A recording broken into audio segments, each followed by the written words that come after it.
Hello বন্ধুরা, আজকে আমি চলে এসেছি রাধা গোবিন্দকে সাজাতে। আজকে সকাল হতেই আমাদের পাশেই থাকে একজন কাকিমা আমাকে ফোন করলেন।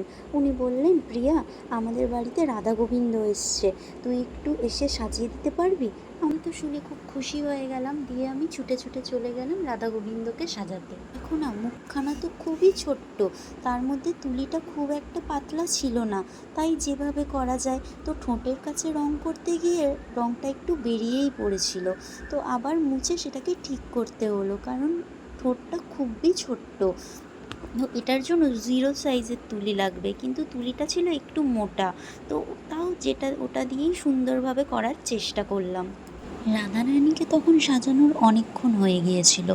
তারপরে দেখলাম কাকিমা এসে বলল, ওমা প্রিয়া, এটা তুই কী করেছিস? রাধারানীকে তো তুই তিলক পরিয়ে দিয়েছিস। তো আমি তো জানতাম না রাধারানীকে তিলক পরাতে হয় কি হয় না। তো কারণ আমি দেখেছি অনেক মেয়েরাই, বৃন্দাবনবাসীরা বা মায়াপুরে যারা কৃষ্ণ ভক্ত হয়, তারা তিলক ধারণ করে। তো রাধারানীও তো কৃষ্ণ ভক্ত, তাই আমি ভেবেছি রাধারানীও হয়তো তিলক ধারণ করেন, কিন্তু আমি সত্যিই জানতাম না। তোমরা একটু জানলে আমাকে কমেন্টে জানিও তো, রাধারানীকে তিলক পরানো যায় কি যায় না। তো কাকিমা এসে যখন বললেন যে তিলক পরাস না, তখন আমি মুছে দিয়ে আবার ছোট্ট করে একটু সাজিয়ে দিলাম। এরপরে হলো গোবিন্দর পালা। তারপর আমি একটু ভুরুটা এঁকে নিলাম। ভুরুটা আঁকার পরে দেখতে পাচ্ছি যে তুলিটা মোটা হওয়ার জন্য একটুখানি অসুবিধা তো হচ্ছিল, তারপরেও আমি বললাম যাতে কালারটা না বেরিয়ে যায়, কারণ একে তো ছোট্ট মুখখানি, তার মধ্যে যদি কালার বেরিয়ে যায় আবার মুছতে হবে, আর মুছলেই নষ্ট হয়ে যাবে, কালো হয়ে যাবে পুরো। তো ওই জন্য আমি খুব সাবধানেই করার চেষ্টা করছিলাম, যাতে কোনো অসুবিধা না হয়। ছোটো সাইজের তুলি হলে বা আরও পাতলা তুলি হলে আরও চোখ দুটো টানা টানা সুন্দর করে করা যেত। এরকম আমি আগেও অনেক রাধা গোবিন্দ, গোপাল, রাধারানীকে আমি সাজিয়েছি, কিন্তু ভিডিও করার কথা মনেই থাকে না। আজকেও আমি যখন এসেছিলাম তখন ভিডিও করার কথা মনে ছিল না। আমার একটা মাসি আমাকে ফোন করলো হঠাৎ, দিয়ে যখন শুনলো যে আমি রাধা গোবিন্দকে সাজাতে গেছি, তখন সে আমাকে মনে করিয়ে দিল, তুই তো ভিডিও বানাতে পারিস। তো ওই জন্য আমি ভিডিওটা বানালাম। তো প্রথমের ভিডিওটা ওই জন্য তোমার সাথে শেয়ার করা হয়নি, নয়তো তোমরা দেখতে পারতে যে প্রথমেই যখন গেছিলাম তখন দেখছিলাম একদম চোখটাই শুধু বসানো ছিল, আইব্রো ওইটা পেতলেই বানানো ছিল, কিন্তু মানে ঠোঁটের রং, চোখের রং আর কিছুই করানো ছিল না। কিন্তু দেখো সাজানোর পরে কত সুন্দর দেখতে লাগছে মুখখানা, কি সুন্দর চোখ দুটো টানা টানা। গোবিন্দকে আমি হাতে নিয়েই সাজাচ্ছিলাম, কিন্তু কাকিমার বাড়িতে গোবিন্দ খেয়ে এতটাই মোটা হয়ে গেছে যে আমি তাকে হাতে ধরে রাখতে পারলামই না। লাস্টে আমি তাকে বসিয়েই সাজিয়েছিলাম।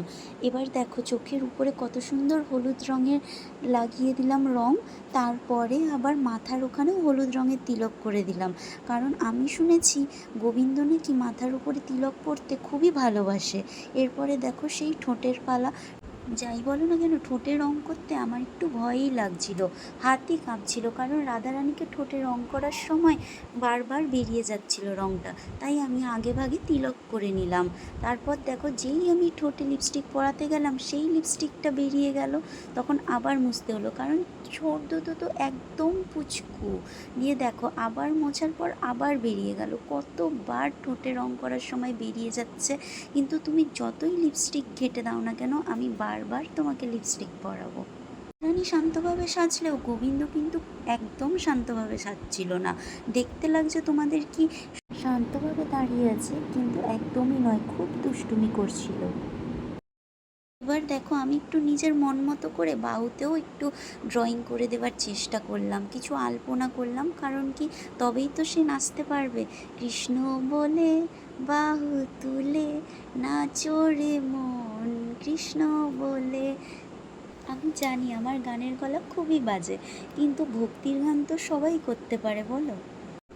এরপর দেখো হোয়াইট করে দেওয়ার পর একটু রেডেরও টাচ দিয়ে দিলাম, যাতে ওটা আরও হাইলাইট হয় আর সুন্দর লাগে দেখতে।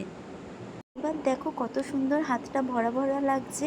এবার বাহু দুটো ভরে দেওয়ার পর তারপরে আমি চলে এলাম হাতের তালুতে। হাতের তালুতে আমি একটু চারিদিক দিয়ে বর্ডার করার পরে মাঝে একটা ছোট্ট গোল মতন আলতার মতন দাগ দিয়ে দিলাম, গোল মতন একটা মার্ক করে দিলাম, কারণ আমরাও তো হাতে এইভাবে আলতা পরি না, তো গোবিন্দরও ইচ্ছা হয় কি হাতে এরকমভাবে আলতা পরার। তো আরেকটা হাতেও করে দেওয়ার পরে তারপর ওটার মধ্যে সুন্দরভাবে হোয়াইট দিয়ে একটুখানি সাজিয়ে তুললাম। তোমরাও চাইলে নিজের মনের মতন করে রাধা গোবিন্দকে সাজাতে পারো। গোবিন্দকে তোমরা যেরকম মন থেকে সাজাবে উনি ওরকমভাবেই সেজে খুশি হন। উনি তো বলে দেননি ওনাকে কিভাবে সাজাতে হবে, তাই তোমরা নিজের মন মতন করে নিজেরা যেমন পারো সেরকমভাবে তোমরা তোমাদের গোবিন্দকে সাজিয়ে তোলো। আরেকটা বাহু দেখা যাবে না বলে আমি প্রথমে ভাবছিলাম যে ওখানে আমি করব না, তারপরে ভাবলাম আমরা না দেখতে পাই, গোবিন্দ তো দেখতে পাবে, রাধারানী তো দেখতে পাবে, ওই জন্য আমি আরেকটা বাহুতেও করে দিলাম। আসলে সব কিছুতে ফাঁকিবাজি করলে তো চলে না, কিন্তু কি করব, মনটা ফাঁকিবাজি, কিছু করার নেই। আর গোবিন্দকে তো আমি নিজের ভেবে সাজাচ্ছি। ছাড়ো, দুটো বাহু সাজানোর পরে আরেকটা হাতের উল্টো দিকেও আমি গোল মতন একটা ড্রয়িং করে দিলাম, আর এই হাতের উল্টো দিকেও আমি গোল মতন ড্রয়িং করে দিলাম। আর তাড়াতাড়ি আমাকে কাজটা কমপ্লিট করতে হবে, কারণ কাকিমা ওনাদেরকে শয়নে দেবেন। দেখো তো কীরকম লাগছে রাধা গোবিন্দর সাজ, আমার তো খুবই ভালো লাগছে। তোমরা কমেন্ট করে বলো তোমাদের কেমন লাগছে। আর চুল হার কোনো কিছুই পরানো হয়নি, কারণ এটা না শুকালে পরানো যাবে না। Radhe Radhe, bye bye, thank you.